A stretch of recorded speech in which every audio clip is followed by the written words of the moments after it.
Well, it's a good morning from me and it's a good morning from him. So hello everybody, I'm Paul Archer. Welcome back after a couple of weeks. A few things going on in my world, so unable to do a live stream. One of them was a wedding in Italy last week, which was great fun, but a long way to go for a wedding. Anyway, enough of that. Let's talk about what's been happening in the UK mortgage market in the last couple of weeks. Well, a load has happened literally in 2 weeks. There's a saying, isn't there? A week in time is like huge amounts of time in business, but I know what the saying is. But the fact is, an awful lot's been going on. And if you're in the mortgage business, you will be inundated right now with a lot of people wanting to know what to do. And probably not of closures going on either, which has been unfortunate. But let's talk about the mortgage market, gilts, interest rates, all those good things. Well, the topic really today is gilts are dull, but they do affect the mortgage market. It's all about gilts today and the effect they have had on mortgage interest rates that you're charging, your 2-year fix, your 5-year fixes that you're charging your customers at the moment, which are at 6.25%, 6 or so percent for 2-year fix, which is ridiculously high compared to the bank base rate and the SONIA as well. But we need to know why that is the case and why it may only be temporary and why maybe buying time is a good thing for your clients. So let's talk about 2 or 3 topics today. I want to talk about gilt yields quickly, just catch up on that. Then swap rates and now LDIs. So all important, interesting stuff. I'm sure you think it is, but hey, you do need to know about this sort of thing, you see, because you are a qualified mortgage advisor. Doesn't mean you give advice on investments, but you do need to understand how investments affect the mortgage world. You do need to know this stuff. So let's get on to gilts then, talk about gilt yields and all those good things. So I'm going to head over to my smaller whiteboard for this one because I wanted to share with you or remind you of how gilts work and how they're priced. So yeah, hope you're well. Hope it's all good in your world. Let's hope we've done that whiteboard now, because I promised that we would do. So over here on my small whiteboard, what I want to talk about now then are gilts and how we, because you heard in the press that gilt yields are going up, gilt prices coming down, and nobody seems to know what that really means. Except you guys, of course, because you studied this in your CMAP. Well, you only touched the edges, actually, because that's CMAP for you. So what does a gilt yield mean then? Well, first of all, when a gilt is issued on the market, and I'll give you an example of a particular gilt just to sort of share with you some numbers. And I'll take a look at a treasury. Here we go. This is a treasury gilt. Hope you can see that on the whiteboard if you're watching this on video. If you can't, if you're listening on the podcast, you could hear me, can't you? So we're talking about a treasury gilt. I'm talking about a 1.5%, 1.5%. We'll get this at 2047. It's an actual gilt itself. It's on the market. And I've got some prices to this one for you. So it's a long gilt, 2047. What that means, as we know, is that this thing will pay 1.5% coupon on its par value of £100 for the next 20 odd years, 25 years. Guaranteed. The British government has never defaulted on a gilt. This is a real rock solid investment, and all around the world they love these things. Well, they used to anyway, but we'll talk about that because it's 1.5% guaranteed. We've never defaulted. It's rock solid, but it's fixed, and that's the whole point behind the gilt. So what's happened then to gilt yields and things? What's been going on? Well, the fact is this pays £1.50. We said that already. Every year per annum, regardless. But these things, of course, are not kept by people for the duration. They're bought by pension funds, particularly investment funds, foreign governments, etc. And they're kept, and then they're traded on the stock market. Now, they're traded on the stock exchange just like any other share, and that determines the price. So at the moment, supply was pretty level, but it's increased dramatically. Demand has stayed the same. So demand has kind of fallen a bit. Supply has gone up, which means that prices have come down. Now, think about that. So let's look at 2 dates for you. And what I'll do is I'll take a look at a date from early this year, just to give you some figures for you.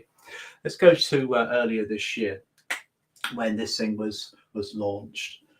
And we were picking up about £130 for this gilt. So if you sold this on the stock market, you're going to get about 130 quid on it, because demand was relatively reasonable, supply was reasonable, and that gave its price. So there was a lot of demand for these things, because at the time, and I'm going back earlier this year, at the time, the interest rates were very, very low. Bank base rates was 0 point something percent, and therefore 1.5% was very much in demand. So of course the price was high. Just supply and demand, isn't it? Now that of course still gave £1.50. as a coupon. And if you wanted to work that out as a percentage, this is what's called the yield. This is what they're talking about in the press. And all you do there is you do £101.50 divided by £130, and that gives you 1.15%. So this was giving 1.1%.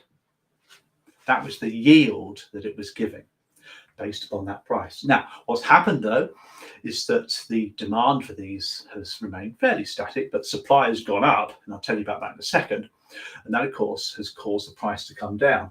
So if we just say the price was 50 quid, and in fact the price of this particular gilt was £51 at the end of September, so it did come down to that, but it still gave £1.50 income. You see what's happened?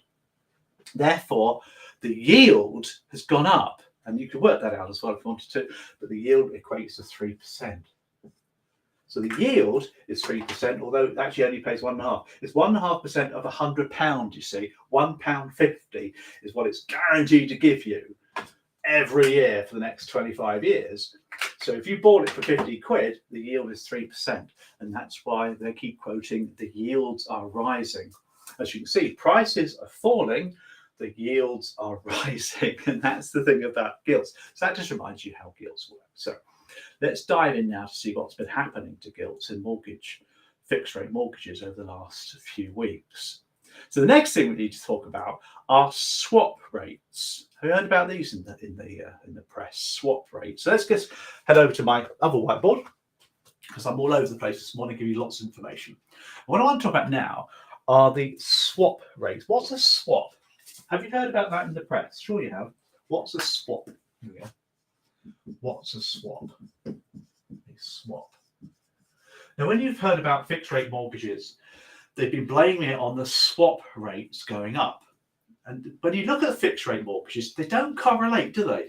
You get sort of two-year fixed rate at 6.4%, which is a relatively high when the bank base rate's only about 2.25 at the moment. Yes, it's going up, but the fixed rate mortgages are ridiculously expensive, too expensive, temporarily too expensive, and let's explain why.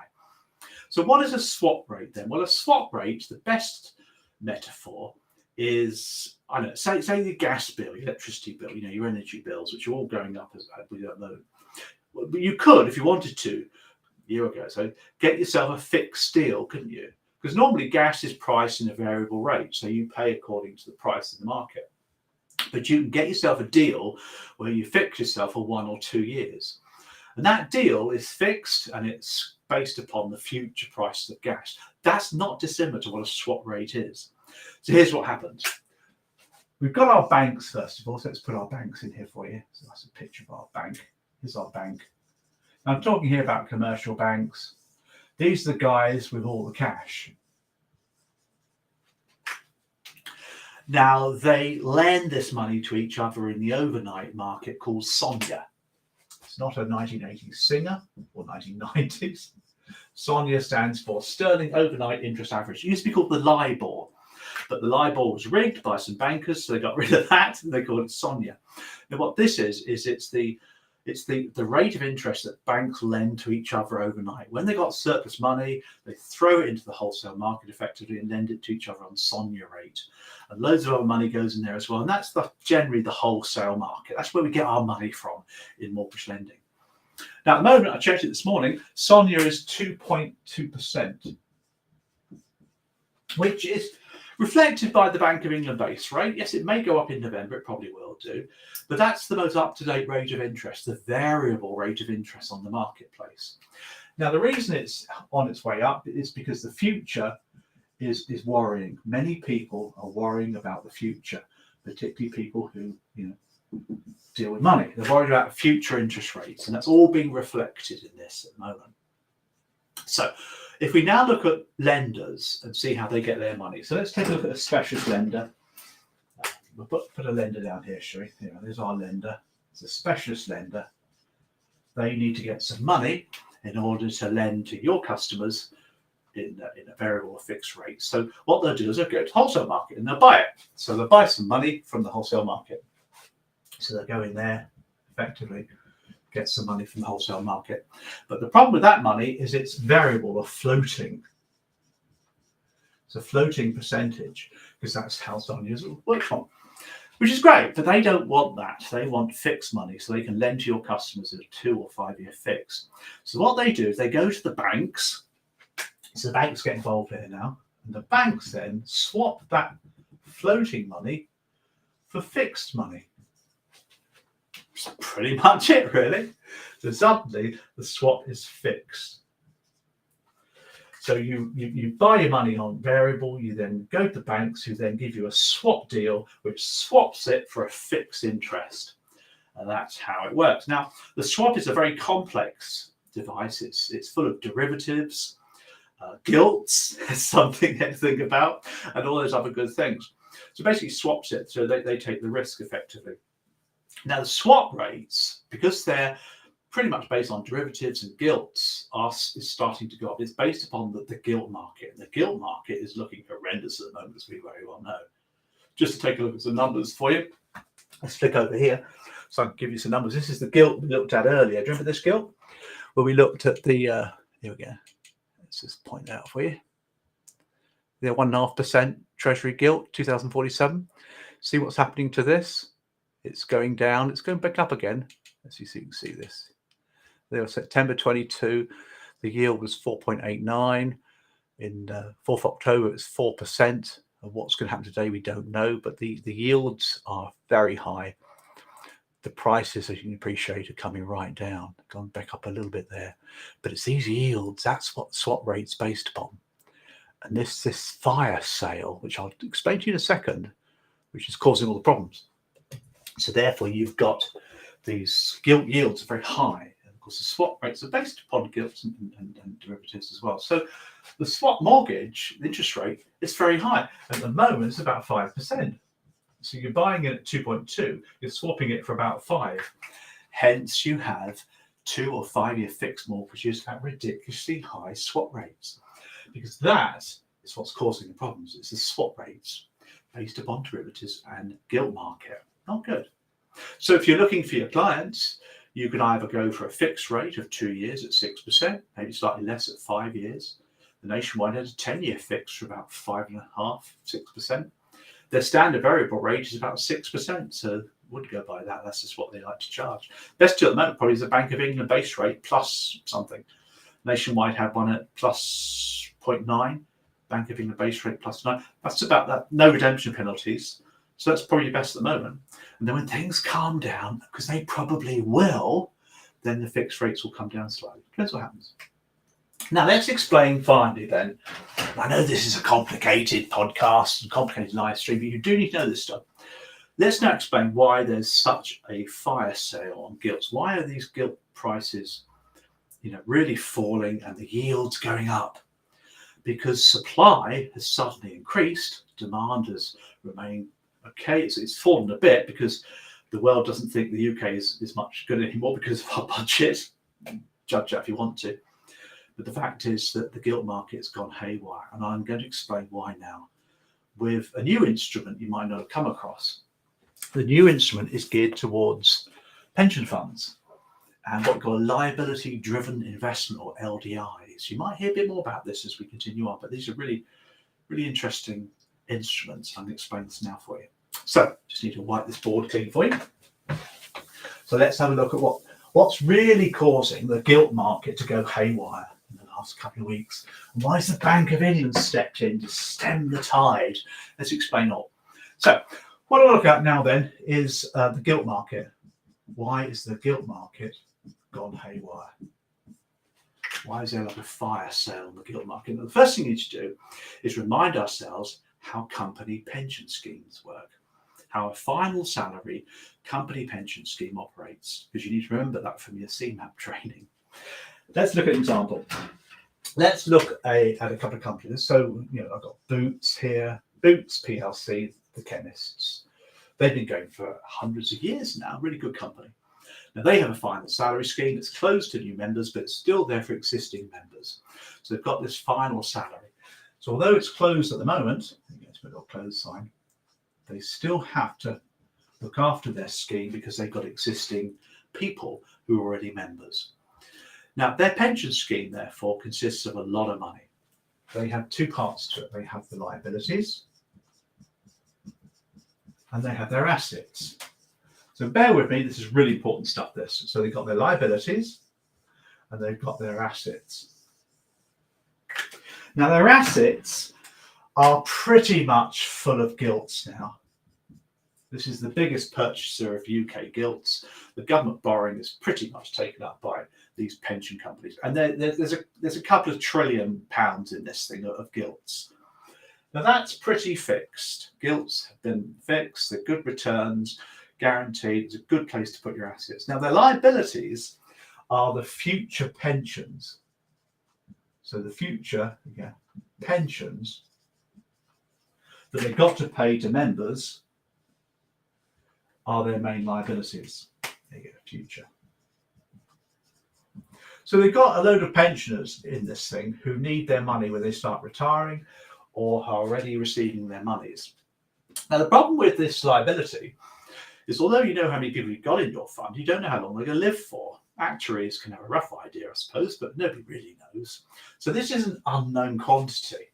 That's the problem. They don't really know what their liability is. And that's the hard part, because they have to juggle the two. What they have to do, though, is they have to make sure that their assets equal their liabilities, because if it doesn't, then Boots has to come on in then and pay some money to the fund. There you go.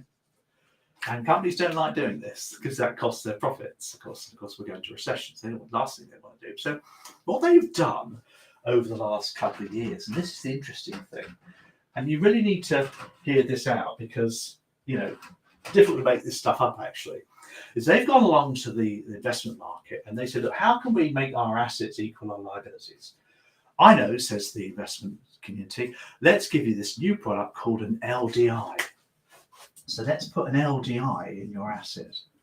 Now, an LDI sounds rather innocuous, but it stands for liability driven investment. So let's put it up there quick as I can do. Liability driven investment. There you go. Now, what is a liability driven investment? Well, it's a derivative created and marketed by banks and other financiers for a big fat profit, of course.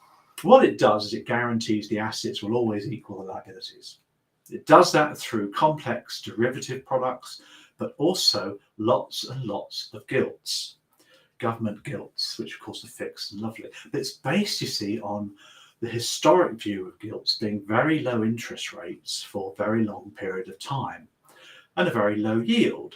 Because we've had such a long period of low interest rates, you know, since 2008, we've had like 0.5%. Government gilts have always been, the yields have been around that, you know, the 1.5% mark. And that's what this LDI is based on. Unless gilt yields go up. And that's the problem. If gilt yields go up, then the people that run the LDIs say to the insurance companies that run these things, look, we need some cash.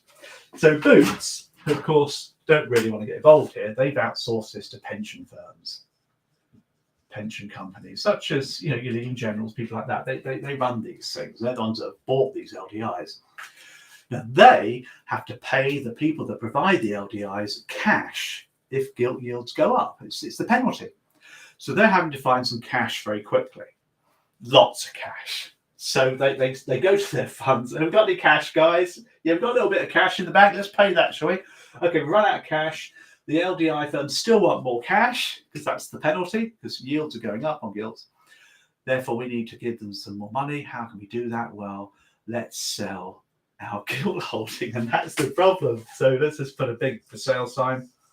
So what's happened is over the last couple of weeks, these pension companies have been rapidly trying to sell their gilts, or some of their gilts, in order to raise cash. There lieth the problem. Because suddenly you've got all these gilts on the market for sale. That massively increases supply. Demand remained fairly steady. It's gone down a little bit because the world's not perceiving the UK as being in a great position because of our mini budget problems. So you've got supply going up. The Bank of England, of course, stopped their quantitative easing earlier this year and have been slowly but quietly selling their gilts back on the market. Suddenly there's a whole load of gilts on the market, demand coming down. That, of course, affects everything.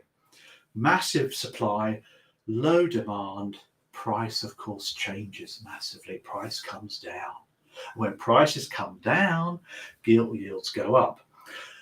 And you've got these insurance companies who have to sell their gilts to pay the LDI companies. The more the gilt yield goes up, the more the LDI companies want more money. It's a terrible situation. So the Bank of England has stepped in. You've probably read about this. Bank of England has stepped in to the rescue like the cavalry in the old Wild West films. Said, look, we're going to buy these gilts. There's loads of gilts on it. So the Bank of England then said that they're going to put in, was it 65 billion they pledged, didn't they, the Bank of England?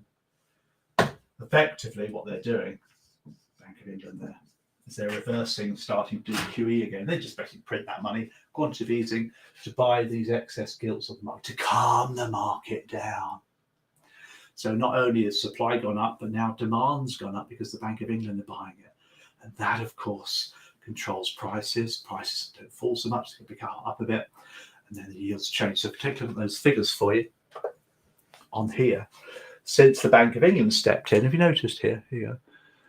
27th of September, £51 this gilt.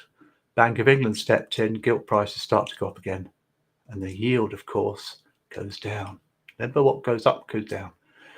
Prices go up, interest rates. Can you see the yield coming down slightly compared to that one? And that's the effect of the Bank of England stepping in, really, which has calmed things down. Just the Bank of England stepping in actually is often enough to calm things down, and things are starting to find their own place. These LDIs have calmed down now because the gilt yield is not increasing so much. They're not having to pay so much to the LDI firms.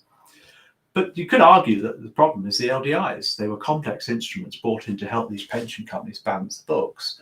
But now things are going a bit wrong because the market wasn't what the LDIs thought it would be. Everyone thought we'd have low interest rates forever, didn't they?